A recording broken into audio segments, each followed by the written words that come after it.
Welcome to the Growth Enablement Madness podcast, and I'm Jim Ward, your host, CEO of BrainCell, the Growth Enablement Company. I'm absolutely mad about helping businesses grow and scale. And in this podcast, my team and I get a chance to talk shop with industry thought leaders about a variety of growth enablement strategies, stories, and technology trends. I'm happy that you're here, so let's get the growth conversation started.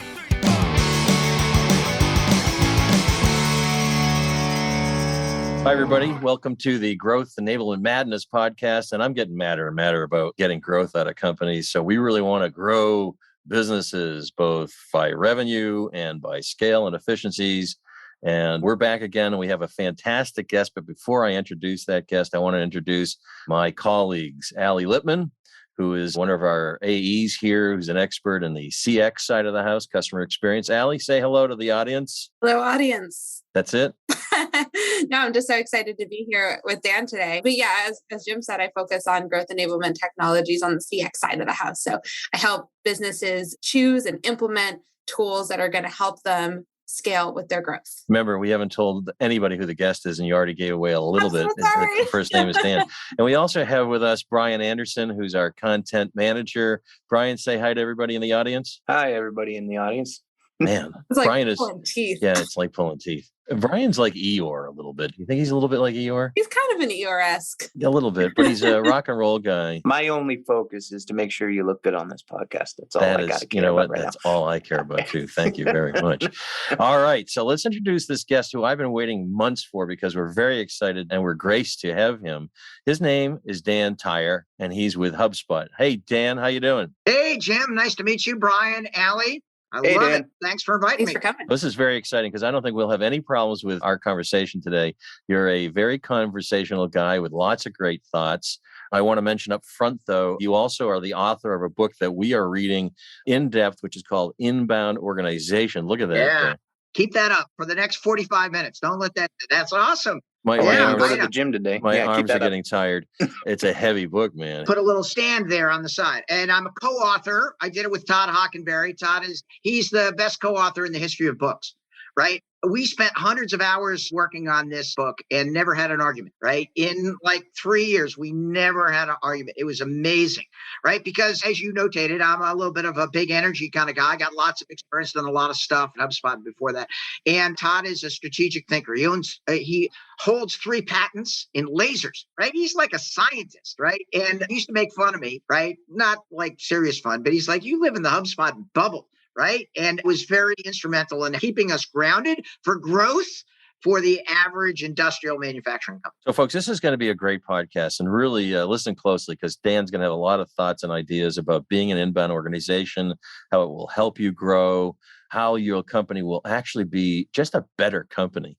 And what I mean by that is an inbound organization, it's just instinctual. If you really do what he talks about, it should be the instinct. And I think a lot of us out there start businesses or run businesses the way we think they're supposed to be run rather than instinctively knowing how they should be run. I want to mention that also it's available in Audible, which I've done both. I've been listening to Audible, and you guys are live on there, right? Both are doing your narration live. Yeah, we alternated chapters. It was amazing. One of the highlights of my life. Went to Times Square. First of all, the publishers, like, we don't usually let authors read their book. I'm like, you're going to want me to read my book. They're like, nah, I think you're going to have to audition. I'm like, I'll audition. I sent them a 2-minute tape. They're like, boom, you're going to do your own book. And it was amazing. Went to a recording studio in Times Square. They had $300,000 worth of recording equipment, and we did it. And they're like, it's going to take you 3 days. I'm like, no, it's not. It's going to take me like 45 minutes. They're like, no, schedule 3 days. And I ended up doing it in about a day. And then I had 318 mistakes that I go back and make, which is hopefully we won't have quite as many in this podcast because it's a little bit shorter. No, we don't make any mistakes. And if we do, who cares? Ah! That's how I feel. I can't even count that high. So Happy it's- accidents. Oh, Happy my accidents. goodness. All right. And I like this group dynamic. Very, very nice. And I love talking about growth. Allie's got it written on her whiteboard behind that. Jim, have you ever met a company that didn't want to grow? That's a great question. I've met companies who are very lifestyle in nature, and they perhaps were happy with where they were. So yes, the answer to that question is a yes. It doesn't align well with our thinking because I really believe that you've got to grow or you're going to die.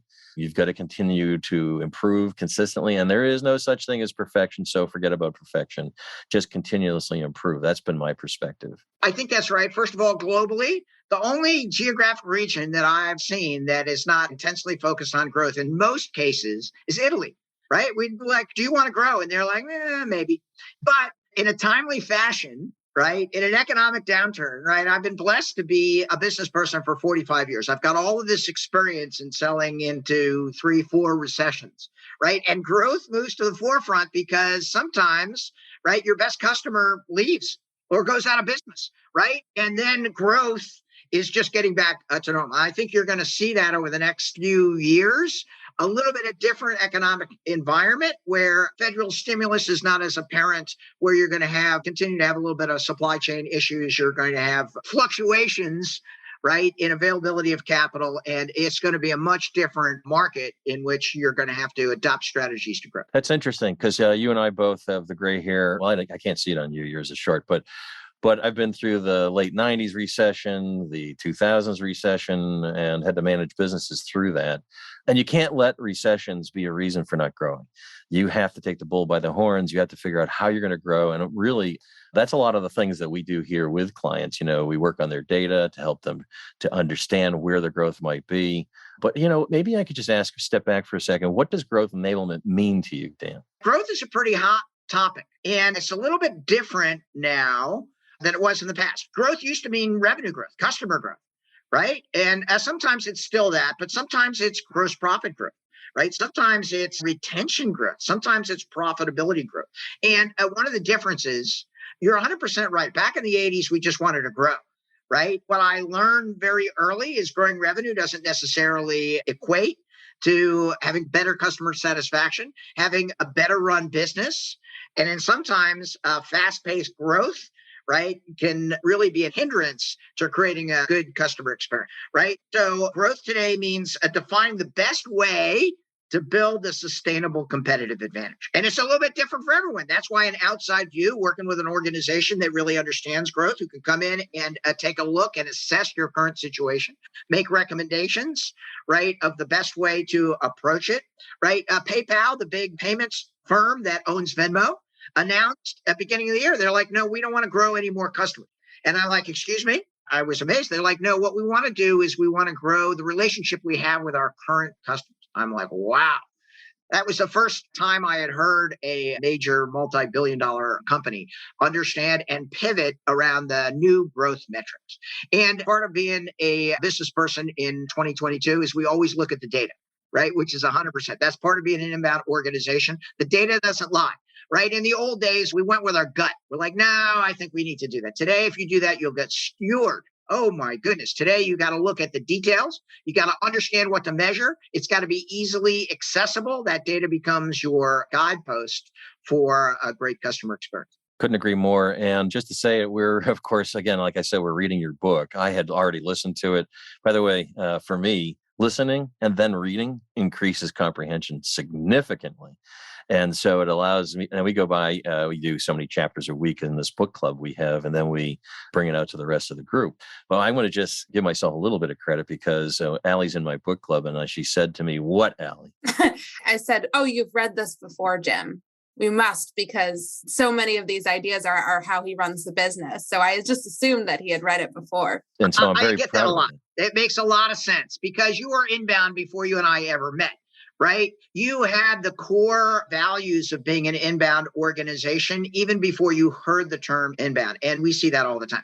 And just to recap with your audience, right? There are 6 things that make companies an inbound organization. The first is you have to treat people like human beings. And Brian, does Jim and Allie, do they treat you like a human being? Yeah. I think, I would say All so. right, there's a little hesitation there. So Allie, Not write that like down you. on your whiteboard.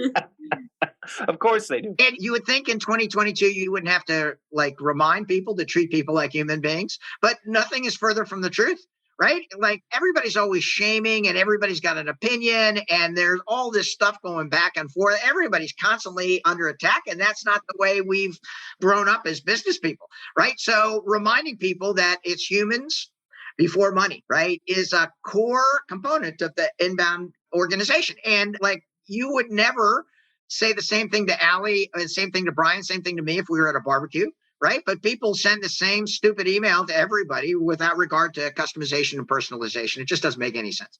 So people that have big hearts, people who have good customer experience, people who understand that, like we talk to entrepreneurs, they'd be like, that's why people do business. We've been doing that for the 30 years. And if you do that, that's great. If you don't do that, or you don't think you do that, one of the things that we frequently do when we are working with a customer is we'll sit with the CEO. We'll ask them, how's your customer experience? And they'll say, it's great. I'm like, okay, call your front desk. And they're like, now? I'm like, yeah, pick up the phone, call your front desk. They're like, no. I'm like, why? And they're like, I don't want to do that right now. Let's go on to the next exercise. I'm like, the next exercise is for you to call your front desk and see what happens when somebody is engaging, right, with you for the first time, right? And it's usually an eye opener, right, for people to understand the human component. The second is, and this is very, very important. This changed in 2007. In the old days, right, salespeople had all of the power. They had all the glory. Right? We made 90% of the money. We did 90% of the sales process. Today, it's split between sales and marketing. That's schmarketing, which is a term I invented in 2007, written up by Thomas Steenberg at Harvard Business School, which was super fun and exciting. Anyway, marketers are as important as sales because of the new way people buy. But the way you sell today is you help people rather than sell to them. Allie, do you like being helped? Yes. Brian, do you like being helped? Oh, yeah. Okay. Do you like to be sold to, Brian? Absolutely not. Okay. So the way you incur favor, the way you break out and get attention is you lead with helping, right? And part of my responsibilities as HubSpot is to run the boot camp program, cohort-based learning, right? And one of our programs is the pipeline generation boot camp, right? And we explain that the best way to engage with people that you haven't talked to is do a little research, understand a little bit about how you might be able to help them, and pick up the phone and say, all right, I'm here to help. And I tell you, Allie, it's a little bit weird. They're like, help with what? And I'm like, it depends. What do you need help with? And they're like, excuse me? I'm like, I was looking at your LinkedIn profile. It looks like you do a podcast. Maybe I can help you as being a guest on your podcast. Or maybe I can help you put it on my social media or whatever you need. Right. And that is a distinctive milestone in what we call the HubSpot flywheel, is when you engage, you help, not sell. Right. That's a little weird. Right. But it works, and HubSpot's built a great organization around it. The third component of the inbound organization is focus beats bandwidth. The riches are in the niches. Have you ever heard that, Allie? The riches are in the niches? I don't think so. Okay. A million people have said it before I have, but I've said it a lot. Jim, have you ever heard that? I have heard the phrase. Yes. If you're in the UK, it's if you want to go to the beaches, you've got to work the niches, which is the pronunciation kind of thing. But in the old days, you were a generalist, right? You could sell to anybody, right? And some people still can, right? Today, people are looking for a shortened time to value. What they really want is they want to, like, if they have a stomach ache, they want a gastroenterologist. They don't want like a general practitioner. They want to get better quickly, right? So this has to do with growth, because in the old days, people say, well, I'll sell to everybody. That's the way I'll grow. In 2022, the way you grow more quickly and more effectively, right, is you focus on a niche. I have a customer who only works with law firms that have 100 attorneys in the US and the UK. And there's only 200, 250 companies like that. And I'm like, that's a little bit niche. They're like, Dan, all we need is 6 or 8 of those companies and we are set.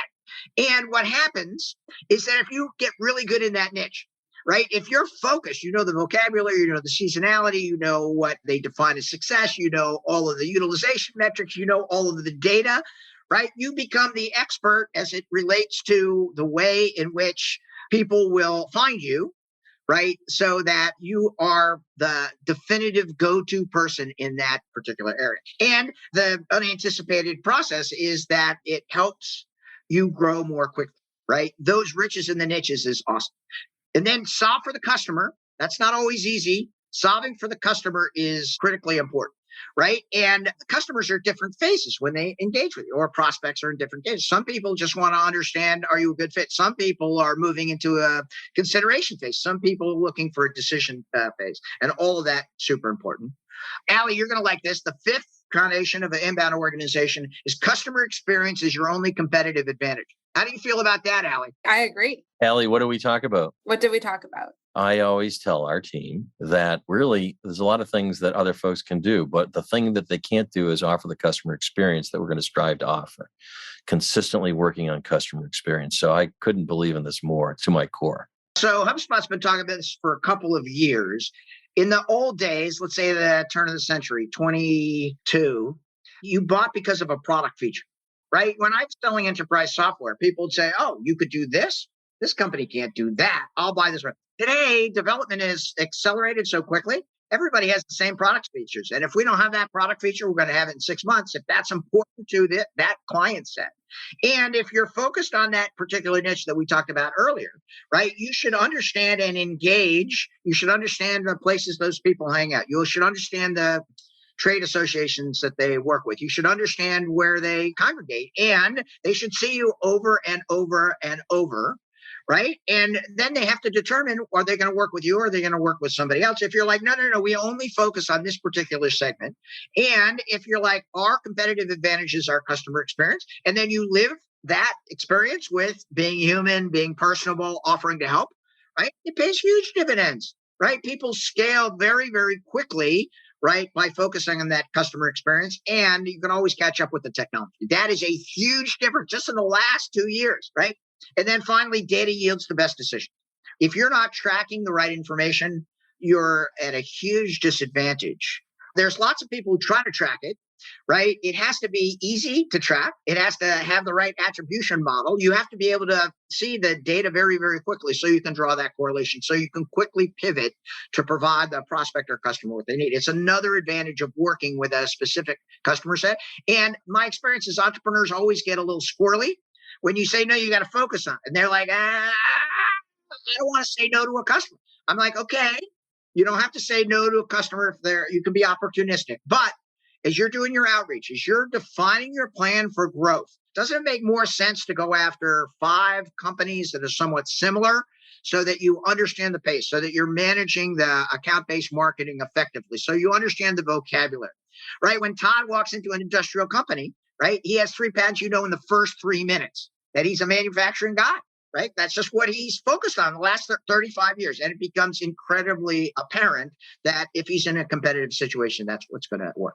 So the inbound organization, for some people, like you said, is kind of common sense because you've been doing it for a while, right? For some people, it's a total epiphany, especially in the last 2 years because it's digital first, right?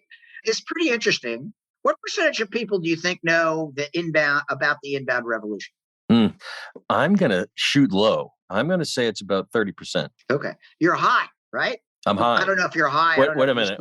Hold on. I know. We know each other. How did you know? I know. Allie's rolling her eyes. She's like, gosh darn it. I told you not to toke before this. I know. You said I could go anywhere. So you can go anywhere you want. I forgot what the question was, man. That's funny. All right, Jim. That's money. Good. Now, how many people know about the inbound revolution, the inbound organization, what inbound is? Remember, I spent 15 years of my life as the first salesperson for HubSpot, a full-time HubSpot employee for the last 15 years. I've explained inbound to millions of people, right? I do a lot of public speaking. I do a lot of podcasts, things like it's got to be, if it's not millions, it's hundreds of thousands, right? I dedicated my life to explaining what you guys already know and what many of your customers already know and what some of your prospects need to understand pretty quickly because we know it's a competitive advantage. HubSpot has scaled to 143,000 customers, paying customers in 120 countries because inbound is a huge competitive advantage. So we can prove it now, 15 years in. At the early stage in 2007, people would say, all right, what is inbound? And I explain it like I explained it to you. And then they does it work? And I'm like, I think so. We got 12 customers and it seems to work for them. Right now, 15 years in, we absolutely have it. So I would think that everybody knows, right? No one knows what it is. The reason why we have to do these podcasts and the reason why this is a great service to your prospects and your customers is because inbound and the terms around inbound is a huge competitive advantage. And most marketers get it, right? Most marketers don't want to spam. They don't want to buy lists. They don't want to antagonize their clients. They want to focus on where they do their best work. It's just natural, right? Salespeople, a little bit different. right? Because they've got a quota. They're like, no, I'm going to sell to anybody that is willing to buy. And in the old days, it was buyer beware. If you bought the wrong software, right, you called my boss and said, he sold me something that doesn't work. And my boss would like pull me into the office and I'd be like, yeah, maybe I was a little too aggressive on that. Then I'd go back and do the exact same thing, right? I'm not proud of that, but that's the way it worked, right? Today, it's seller beware. If I sell to a customer and it's not a good fit, and I don't have a good relationship with that customer, it's all over social media, right? It's not going to be a particularly good customer experience. And so based on all the things that are going on in 2022, we got to make sure that we are making it easy for everybody to engage in the proper fashion. By the way, just because we had some instincts around inbound organization, we're still picking up wonderful things from the book. Allie, remind me, we were in our meeting, the book club meeting, and we walked away saying, we got to do better at this. What was it? Do you remember? Our mission. Our mission. Oh my God. Yeah. Right. When we spoke about the mission, we realized it's got to be clearer. Right. So we have redesigned the mission, which is providing our clients with outcomes very specifically. And I don't have the words exactly right, but we want to make sure that we're providing outcomes to All right. our So clients. the second thing, the first thing we do is the phone tree. We always like to meet with the senior management team before we do a consulting program because we want to understand where we're coming from. And one of the briefing questions you asked is, how do people start? And if you go to inboundorganization.com, you'll see there's an assessment that you can take because that's the most important question. Lots of people say, all right, I want to do inbound. And Todd is famous for saying to do inbound, you need to be inbound, right? And in that context, right, people are like, well, I think I'm kind of inbound. And like, I'll be the judge of that. Let's ask you 30 questions to understand where you score, right? Once again, going to the data to understand what steps that you need to take. We sit with the senior management team and say, all right, these are the areas where you're strong. These are the areas where you might need to take a little bit of time to dig in. And we always ask the CEO, do you have a mission? And some companies like, yeah, our mission is to make $100 million. I'm like, that's not really a mission, right? Not one that like is galvanizing to your employees. It might be good for your first and second wife, but it's not really the kind of mission that will get people to get excited about coming to work every day.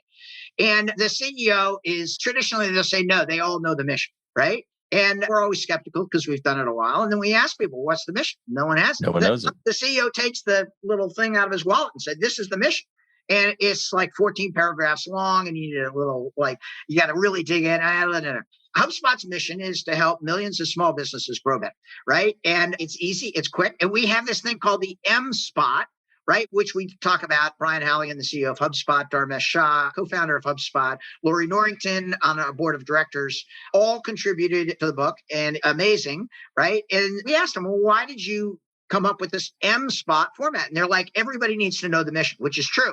And if you know the mission, you're all aligned towards that mission. It helps in a couple of different ways. Number one, everybody understands the common culture and the way of making decisions. Number two, right, it helps with new customer development and it helps with the way in which you're targeting and making good decisions. Number three, it will help you understand who you serve. So the M in M Spot is mission. The S is who you serve. Right? For HubSpot, it's our partners, our customers, and our employees, right? That's who we serve. The P in MSpot is the plays, and that's 3 to 5 large kind of programs or plays that are very important that everybody has to align to. You have to know the plays that HubSpot are going to do. The T's are how we're going to keep track of it. That is the targets. So everybody has the M Spot, and then they show you what the targets are going to be to hit. And then the O is amongst the most important. That's the omissions. These are all the things that we want to do, but we're not going to do in 2022, right? That we want to recognize that lots of people have been in hard work, that it is very, very important to us sometime in the future. But right now, we're not going to do that. Let's stay focused because, as you know, one of the hardest things to do as a growth organization is to stay focused on the priorities. And if you have too many priorities, you can't really stay focused.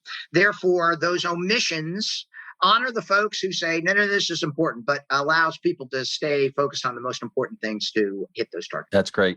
And also making decisions with good judgment. Is that, tell us about good judgment. Yeah. So that's great. HubSpot has one policy, right? It was very interesting. HubSpot's an amazing company. By far the most thoughtful company about building culture.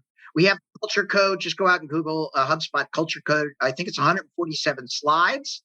right? Katie Burke, Dharmesh originally researched it. We have what's called an employee persona, right? Lots of companies have a customer or prospect persona. We've created an employee persona. My friend Hannah Fleischman, right, said we got to do the same thing to find the right good fit employees. And as you know, it's hard to find employees in 2022, right? Another like up and down kind of thing with economics, and likely it will come back to the mean, right? But you want to find people that have the same type of values, that are trying to accomplish the same kind of things, that are trying to do the right and same type of work that you like getting along with. So we created this employee persona, HEART, right, is the acronym. And that's what we use as the North Star to recruit folks. And now, over the last several years, we start earlier than ever, right? Sometimes, just like the sales process, one of the briefing questions is, how is it different? It's much more complex. It takes a longer time, right? People want to make sure that they're making a good relationship. That's why, Allie, that customer experience is so important, right? And it's so treacherous, because you can have the first 9 people be great with customer experience, and then the 10th person shows up and isn't empathetic and doesn't have access to all of the right information, and then it ruins everything, right? Then they're like, okay, we'll go to somebody else. The other part of being an inbound organization is when we started this in 2014, the average company had about 5 competitors. How many competitors does the average company have now?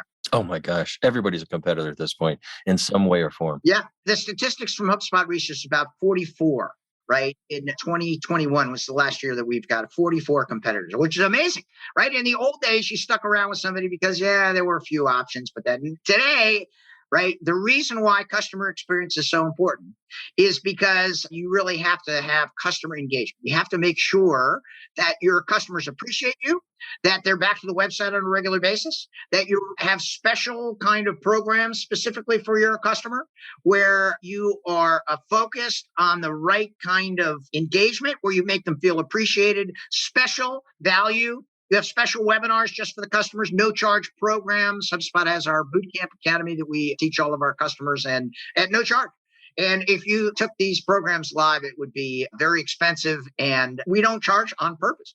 And then priorities, special events, frequent check-ins, account management, all that stuff, right? That becomes table stakes for ensuring that your customers stick around for the long term. And if they do, then you create this community.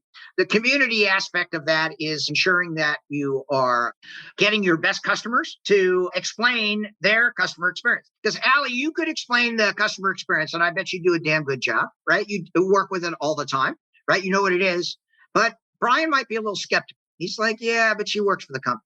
And if somebody else, not you, was to explain your customer experience, what happens, Allie? What's the dynamic when somebody else explains how good you are? Well, I mean, it can change, right? It's not from our perspective anymore. It's from their perspective. More Yeah, powerful, so number though. one- More powerful, But it's third-party more powerful. credibility. There you Yeah, go, Jim. There exactly. you go. Right. They're going to be like, no. They're going to be yelling at you. They're like, you got to buy from Allie and Brian and Jim, because let me tell you my story. It's personal. It's emotional.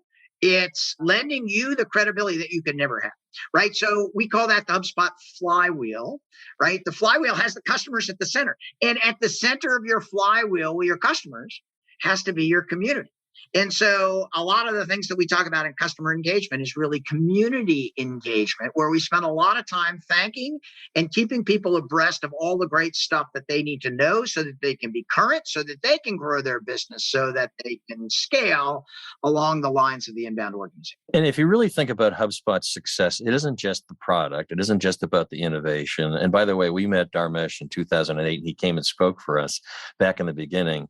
It's about those things that continue to build HubSpot's presence in the marketplace, the customer experience.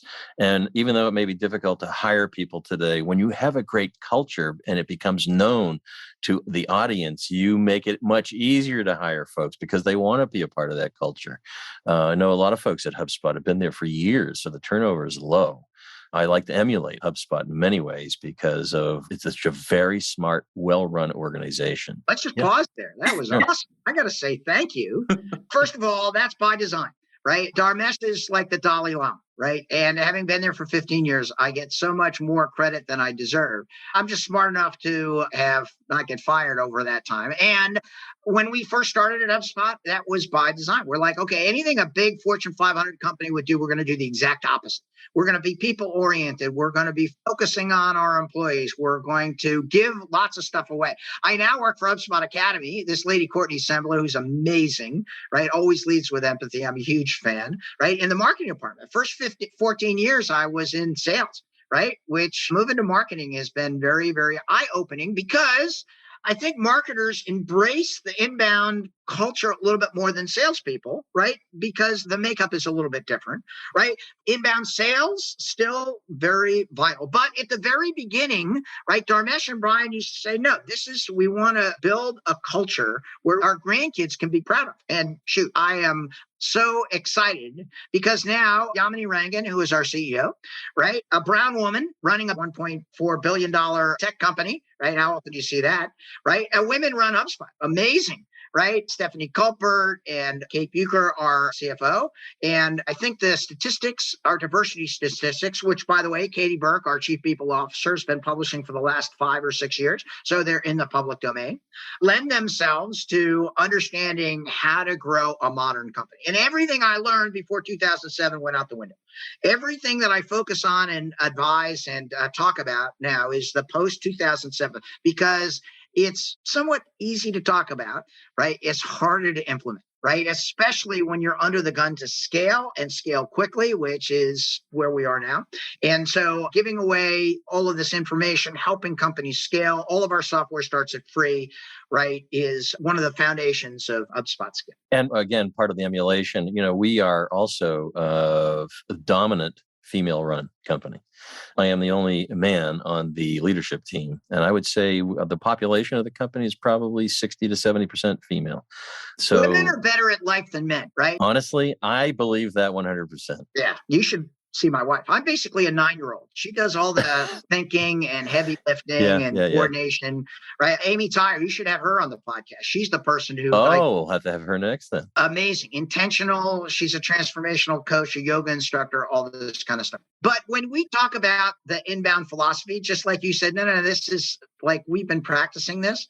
You give $10 to a guy, they go out and get drunk. You give $10 to a woman, they go out and buy diapers for the whole friggin' village, right? And it's just a different level of understanding that we're all in this together, right? Super proud that now in 2022, 70% of HubSpot's board of directors is women or people of color, right? Lori Norrington, who is featured in the book, has the Norrington Decision Matrix, which is worth the cost of the book just to understand how to make decisions in 2022. She was amazing, and it's super exciting to help companies scale, right, by living these values, understanding what's important, and the companies that are able to implement, right, are going to be the companies that are going to be around for the next 20 years. I do. I want to promote the book really because it is, if you read it and you think about what you should be doing and using your instincts, because it'll align with you tremendously. And I think that the way perhaps you were taught in business school or maybe you viewed corporate America, it's just not the way things need to run today. And you'll build an organization that gives you satisfaction. And that's how I feel internally, as I'm satisfied. I feel a great deal of satisfaction because I look to our team members, and if they do well, the company will do well and our customers will be happy. And if our customers do well, then that's a given. If they do well and we focus on their outcomes, we'll always do well. In the old days, you went to an office, right? You had 2 different lives. You had your business life and you had your home life. That's not the way it works anymore. Today, it's all mashed together, right? Today, it's called life. That's why women are better navigators through that difficult kind of situation, right? Because they just have more empathy. They're actual better listeners, right? They understand and want to, and it's not everybody, of course, right? We're making some rash generalizations, but my experience is that they're better positioned, right, for what's coming in the future. And that's the key to growth, right? You want to focus on the things that you can focus on. You want to discard the things that are insignificant or you can't influence, especially in an economic downturn. People say, all right, well, what are we going to do? And it's the same thing. You bear hug your employees, right? That's super important. You want to make sure that they understand, right, why they work there, the mission, the vision, who they're serving. You want to be very clear about their mental health and how to be successful. You want to make sure that they can explain their competitive advantage and explain to them. Great companies go through multiple economic cycles. You want to bear hug your current customers, right? That's the customer engagement we talked about. You want to lean into the customer experience, just like Allie says. Listen to Allie, right? Then Be you want like to find Allie. you want to find your niche and you want to mine. That's the key. And it moving comes back into to 2020. being human. That's what it really Always comes comes back back. to. It I just comes know, back to I being know, human, I know, right?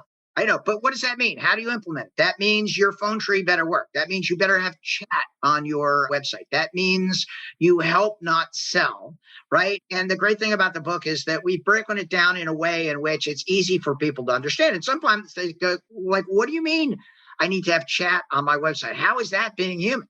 I'm like, well, somebody has a question, right? And they can't get through and there's no one there in customer service. You have to like move very quickly. In 2022, every company is a tech company. In the old days, you could say, no, I'm a nonprofit. We don't really do technology. You can't say that anymore, right? It's so many changes driven by smartphones, right? Where we get this immediate gratification of what we need, right? That now B2B has to respond in that fashion, right? In the way in which you have to be there all of the time. And therefore, a HubSpot front office suite, the combine all of the 5 hubs, the CRM, which is the number one CRM for scaling companies, the marketing software, the service software, the website, the operations, all of those hubs. RevOps. Yeah, RevOps They big. all lend themselves to that scale. And that's super exciting. And it's why we say that we can help people grow better, millions of businesses to grow better. Well, it's absolutely true. And this has been terrific.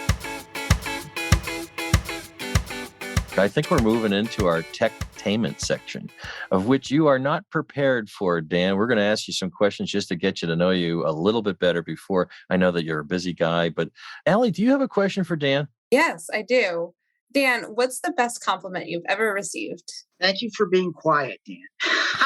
It only happened once. I think it was like 18 years ago, right? I give a speech called How to Make 2022 Your Best Year Ever, right? And I've given it for a few years. It's Dan Tyre Enthusiasm, Personal Responsibility, How to Set Goals, How to Deal Through All the Craziness in life. And I used to give it live all the time until March of 2020, right? And then I started giving it like remote over Zoom.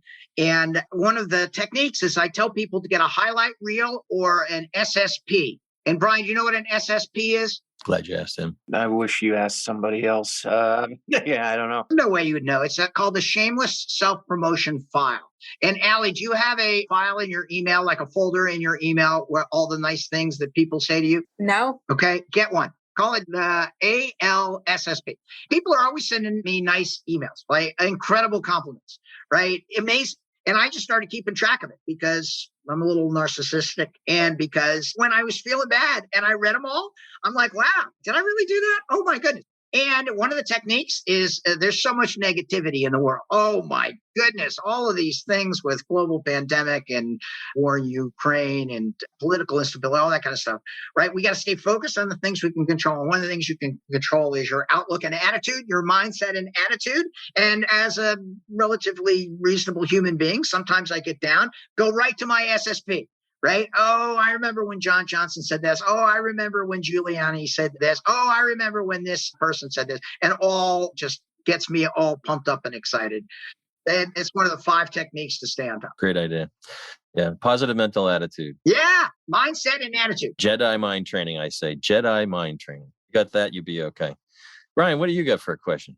Yeah, so Dan, obviously this is very relevant given the malarkey that's been going on with like the Johnny Depp trial, Amber Heard trial, and all the celebrities taking up space in our brain that shouldn't really. But which celebrity do you shamelessly follow in the news? I'm a Met fan. Don't count that against me. So, Oh boy. Wow. Okay. Self-punishing, right? Suffering Met fan. yeah, this year we're pretty good, actually. Okay. Yeah. So I'm a LeBron fan, right? He stands for strong human overachievement and been a high performer for a long time.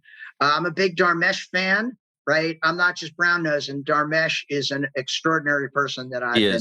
I agree. I follow Gary Vee pretty closely. He and I started speaking around the same time, and he's been fantastic and has helped me out on a couple of different times. Yeah, Gary Vaynerchuk, amazing, right? I was working with an entrepreneur, and he's like, I need to meet Gary Vee. And I'm like, okay, I've met Gary Vee. He's like, I need to talk to him. And I'm like, okay, I can arrange that. And I called him up. I had only met him 6 times. And I called him up and I said, well, I'm an executive host. Will you help me out? And he did. called The Entrepreneur, right? Guy like was amazed. Oh my goodness. So I'm a big fan there.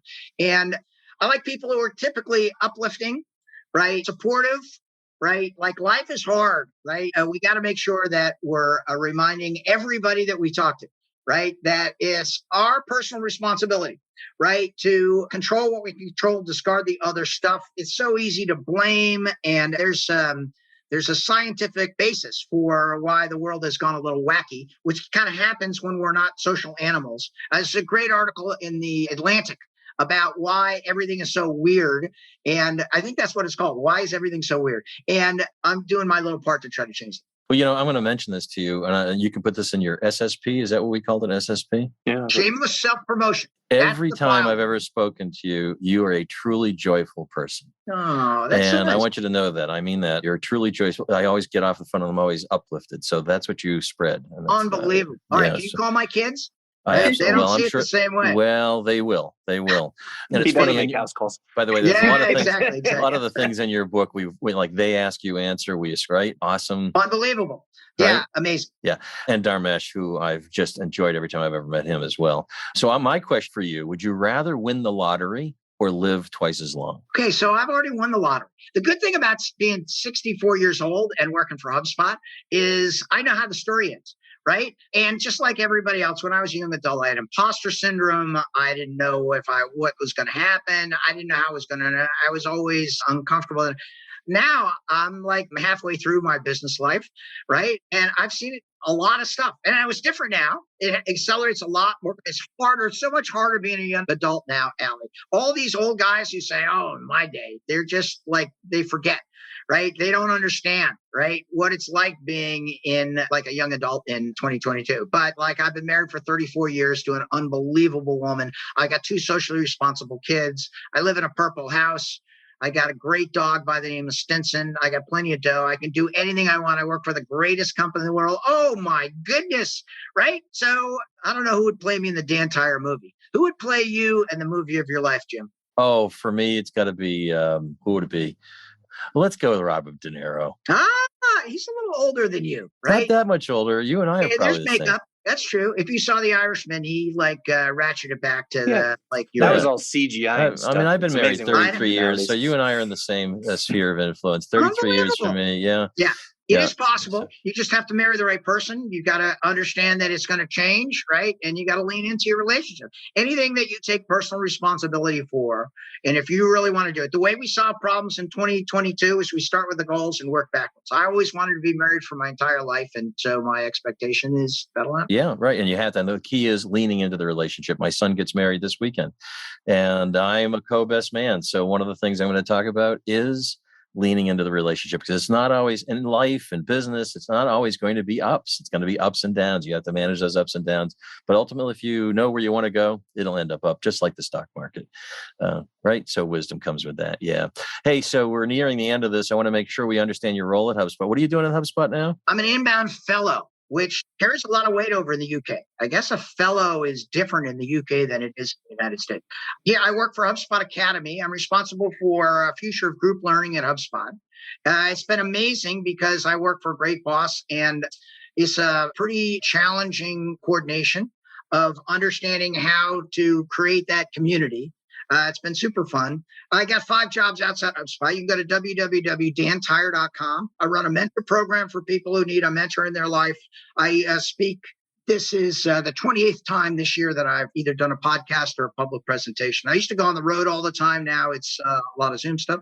I write for my own blog and for the HubSpot blog, and support HubSpot for startups. Right. One day out of the month, I take a full day and I either go to a local co-working space or I do it virtual, where I engage with scaling companies. They all ask me questions about how, like you have done today, how do I scale? I dig into the data and the facts, and I try to give them good advice, having helped hundreds, maybe thousands of companies scale in the past. I have expertise in B2B SaaS and professional services, and I try to give back to the community. I would love to do that. I don't know if you're ever doing a local one, I'd love to join just to see you do it and give back to the community and help companies. It's super fun. If you go to dantyre.com, you'll see office hours. Right. And you'll see them listed when the office hour. You can do them via Zoom, because it used to be all people. I used to do it at this restaurant called the Henry. There's a famous entrepreneur by the name of Sam Fox, who is a leading restaurateur in the Phoenix area and now nationwide. And he used to give me a table at the corner. I used to get there at 7:00 and like people would come all day, right? And it was super fun and it was so gratifying. And I'd learn all about these people and about their businesses and having a level of experience. If they would send me the 3 biggest inhibitors to growth, the 3 things they were obsessing over and they needed help with, I could help fashion ideas, thoughts, and they had to do all the work. But sometimes it was very helpful to get them on stuff. I've been enjoying helping mentor some young folks who are starting their businesses and seeing what they're doing. It's just a lot of fun. So I love doing that. Yeah, I stole this idea from Mike Volpe, right? He was the first CMO of HubSpot. And one day I saw him post on LinkedIn, I'm going to do office hours. I'm like, what's that? And he's like, I'm going to sit with anybody who wants to book me out. And I'm like, wow, I want to do that. He's like, knock yourself out, Tyre. So I started doing it in Phoenix and it became very popular. Then I started doing it everywhere across the world and it became very popular. And then in 2012, I started a program at HubSpot called HubSpot for Startups and was in their Slack channel. And it's just a great way of giving back on a regular basis. Well, you've been a wonderful guest, and I mean that. I don't mean it just from the information, but also that joy you bring to folks, that joyful soul. Thank you very much. How do folks get a hold of you? I know you've given us some websites, but is there other ways they can get a hold of you if they want to engage? Yeah, dtyre@hubspot.com, dantyre@gmail.com, www.dantyre.com. Great. Run on HubSpot. And Tyre is spelled? Tyre. And you There you pronounce go. it very well. Good for Thank you for reading the briefing sheet. I like that, Jim. Yeah. I try so hard to get him to read the briefing sheet, and He it's did. finally paying off. It's He finally did. paying Well, off. and by the way, I just want to mention Marketing. when they asked if I treat them like humans, I hope that I do. But I've had to retrain Brian because he used to call me boss, and I said to him, "I am not your boss. I don't like being called a boss. I'm your colleague. And at best, I try to be a leader, but that's earned, right? So, and I had to break him from that habit. Yep. It slips a couple of times, but Yes, every it does. now and then I remember. Awesome. You guys are a great group. BrainCell's a great company. Thanks for being associated with HubSpot. Thanks for doing things like this. If I can be of service, let me know. Well, I'm going to let you know right now. How about Gary Vee? Can you get him on my podcast? See that? Maybe. We'll He's see. doing the V. He's got a big program in I know he Minneapolis does. this week. Well, you never know. I thought I'd ask. If you don't ask, you don't get. I think I'll see him at Inbound. I don't know the next time I see him, but if I do, We'll see you at Inbound because we're going to be there. awesome. All right. Dan Tyre, thank you very much for your conversation today, your excitement, your enthusiasm. We really appreciate it. And to those folks who are listening to this out there, you can find this podcast wherever podcasts are found. Google, Amazon, I don't know. Where are they found? They're found everywhere, right? Literally everywhere. Spotcast. And thank you, Allie and Brian, for joining us today. Yeah. And Dan, again, thank you. Great podcast having you on board.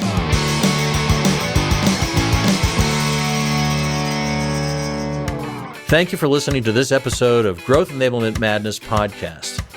I also want to thank Divinio Podcast for this episode's production and distribution. Finally, thank you to Sam Ward for our musical introduction and outro. Be sure to check out all of our episodes wherever you listen to your podcasts, including Spotify, Apple Podcasts, Google Podcasts, and more. New episodes are available monthly and cover all important topics for growing and scaling your business. Until next time, this is Jim Ward signing off. Let's grow.